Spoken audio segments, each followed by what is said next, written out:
குழந்தைகள் தினத்தை முன்னிட்டு அகில இந்திய மகிழா காங்கிரஸ் தலைவி அல்கா லம்பா மற்றும் மகிழா காங்கிரஸ் தலைவி AR நிஷா செய்தியாளர்களை சந்தித்து பேசினர். அப்போது மோடி அரசு பெண்கள் பாதுகாப்பில் மோசமான தோல்வியை சந்தித்துள்ளதாக குற்றம் சாட்டினர். லேடிஸ் பாத்தீங்கன்னா 10 மணிக்கு மேல வேலைக்கு போக கூடாது அப்படிங்கிற மாதிரி ஆர்டர் போட்டிருக்காங்க.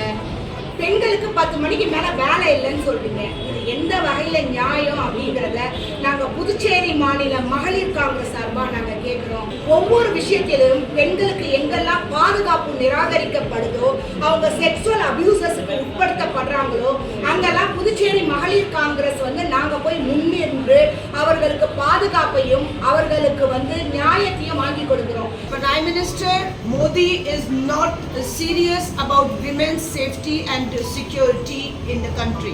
பாரத பிரதமர் மகளிருடைய பாதுகாப்புல எந்தவித அக்கறையும் இந்த நாட்டில் உள்ள பெண்களுக்கு அதை பற்றி அவர் கவலைப்படவில்லை. Third is unemployment and economic insecurity of women, huge in Puducherry, is the biggest issue. புதுச்சேரியை பொறுத்தவரை பெண்களுக்கு சரியான வேலை வாய்ப்பு இல்லை, அவருடைய பொருளாதாரமும் மிகவும் கஷ்டமான நிலை இருக்கின்றது. அதை தீர்க்க மகிழா காங்கிரஸ் நாங்கள் அரசாங்கம் கேட்கிறோம். காங்கிரஸில் முதலமைச்சர் இங்கே வருவாங்க அப்படின்ற மாதிரி சொல்லியிருந்தாங்க. இப்போ திமுக தனித்து தோட்டி வர்றதா சொல்லியிருக்காங்க. அந்த கூட்டணி இருக்குமா இருக்காதா, இப்போ எப்படி இருக்கும் அப்படின்றது?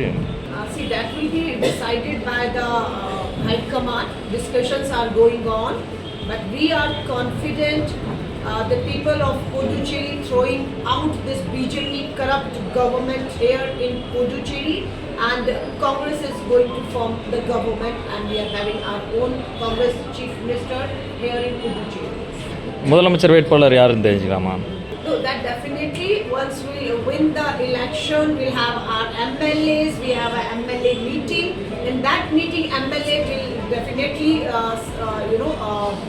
choose their leader of the house, and he will be the chief minister. இதில் தேசிய மகிழா காங்கிரஸ் பொதுச் செயலாளர் கமலாஸ்ரீ, தேசிய மகிழா காங்கிரஸ் செயலாளர் ராமலட்சுமி மற்றும் மாநில செயலாளர் PM சரவணன் ஆகியோர் கலந்து கொண்டனர்.